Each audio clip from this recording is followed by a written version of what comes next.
Recently, there was a headline or a version of a headline that was basically being splattered all over the comic book media websites that are out there, your CBRs, your Screen Reds, your Newsarabas, probably comicbook.com did one as well, I would imagine, Adventures in Poor Taste. And it was all about DC comic sales have tripled since James Gunn and Peter Safran announced the DCU. And those titles were a little bit misleading. After you actually read the information in the article, I actually had people in their comments saying, you got to cover this. And then I had people adding me on social media saying, you need to cover this.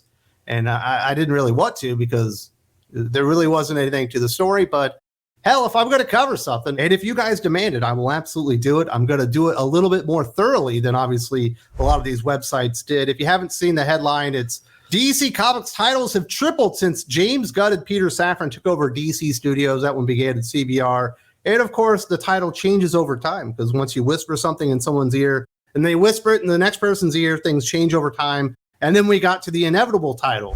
James Gunn triples comic sales at DC, which is a pretty bold statement considering the information at hand. And the big question I imagine is, Wes, have DC comic sales tripled since this happened? The answer is no. And you knew this already because you're comic book fans, you go to your comic book shops, and you can still buy DC comics, right? Not every DC title is just sold out in the first 2 or 3 hours every Tuesday because they actually under-ordered all their comic books by a third or even half, and they just have no stock available, and they have to reorder everything. And your comic book shop owner or the manager is just apologizing profusely because they hadn't gauged the actual interest in DC Comics actually going up threefold across the board.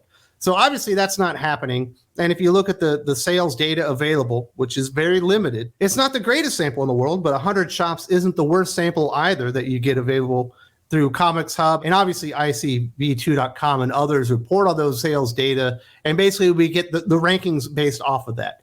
And if you look at those rankings, they haven't changed very much. It's not like DC Comics went from having a couple of titles in the top 10 to dominating the top 10 and really overwhelming the top 50 in general as they destroyed sales for Marvel Comics in the direct market. That's not happening. You would have seen it when you went to the comic book shop. We certainly would have seen it on social media via comic book retailers, probably very, very happy. And we certainly would have had articles all over the place.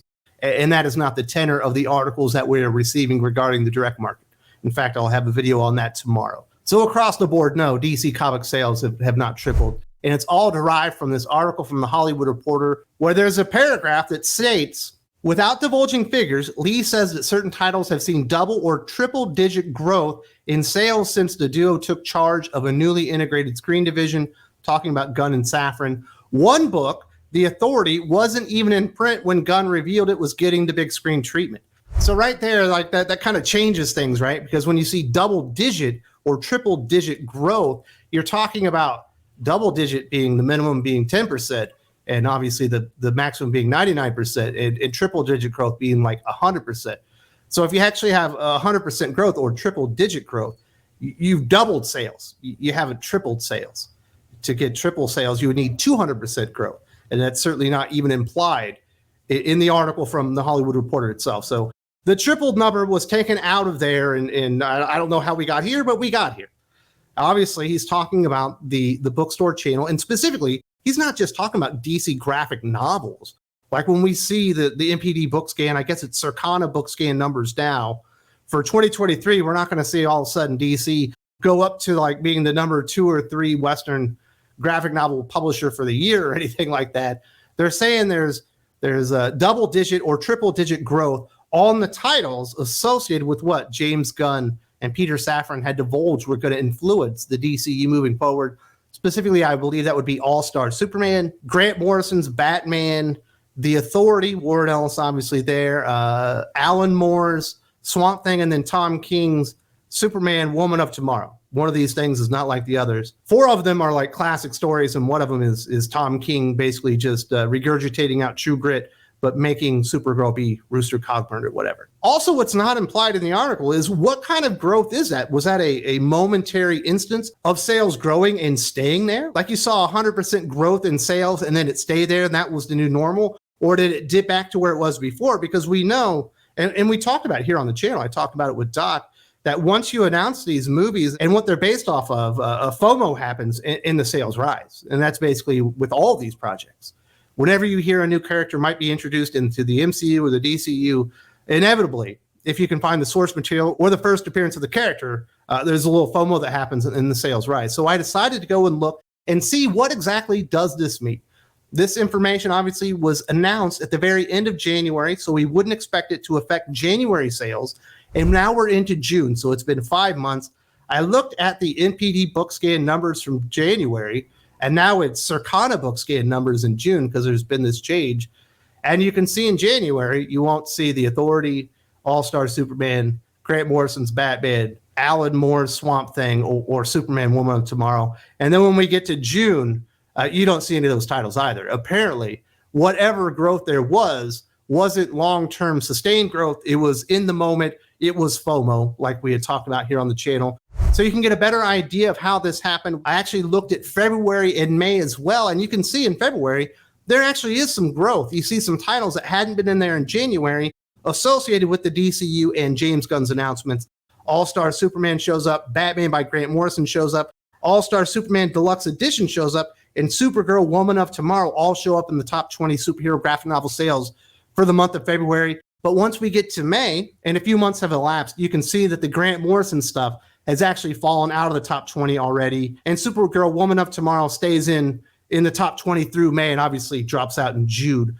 So really the writer and title that experienced the most growth out of this and the biggest benefit was Tom King and his version of True Grit with Supergirl, which unfortunately, well, you know, it's a good story. I mean, True Grit's absolutely an amazing story. If you haven't seen the movies, you know, obviously the original John Wayne or the Coen Brothers remake, they're absolutely phenomenal. I don't know why DC Studios is making a third True Grit movie because it's not going to be better than either of those.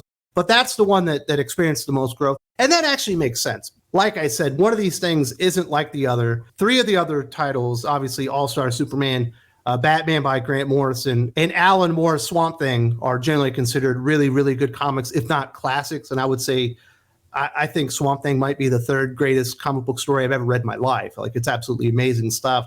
The Authority is a little bit less known, and I think it's interesting that they mention The Authority, even though the growth in sales for The Authority never even vaulted it into the top 20. But of course, it wasn't in print either. It was stock that was already out there that was being sold. So I don't know why this is like an enormous deal. And it basically just verifies everything that was already reported in February. Like, this was already a story.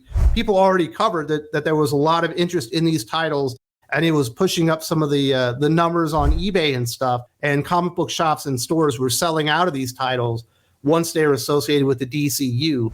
In fact, Doc and I did a video on it, and we said, well, the next big bump spike, if there's true interest in the DCU, is people will jump back on the wagon to get some of these titles once they start announcing the cast. Obviously, we got the cast for Superman Legacy, or at least a lot of it, in June of 2023. So if All-Star Superman doesn't vault into the top 20 in July of 2023, I would say that was a bad sign, actually. So what does this article mean and all this speculation in saying that DC Comics sales tripled? No, DC Comics didn't triple their sales because of James Gunn and Peter Safran in the direct market or book channels. The sales of the books associated with the announcement certainly went up, but some of them weren't even in print. And by now, they've all subsided again. Are they still a little bit higher than before? Maybe, but they're not even in the top 20 anymore because the interest actually in the DCU has waned over time, which you would expect because we're not going to get the first movie until 2025 anyway. As I've mentioned a couple of times here on the channel, I've already covered this. This isn't a new story. Now, Jim Lee's saying there was double-digit or triple-digit growth because of this spike in this FOMO that happened. You know, I guess that was a new part of the story, but people decided to run with it, and we're making some conclusions that were absolutely bullshit. I hope I was able to clear that up for you. If I didn't, put it in the comment section. Tell me I'm full of shit. I can take it. I can take the spears, folks. But definitely check this one out because Doc and I looked at this information from a collector and speculator standpoint. There was some really good stuff where he talked about when to get in and get out on some of these comic books when they're hot and take advantage of the FOMO associated with these movie universes. There's also a link in the video description.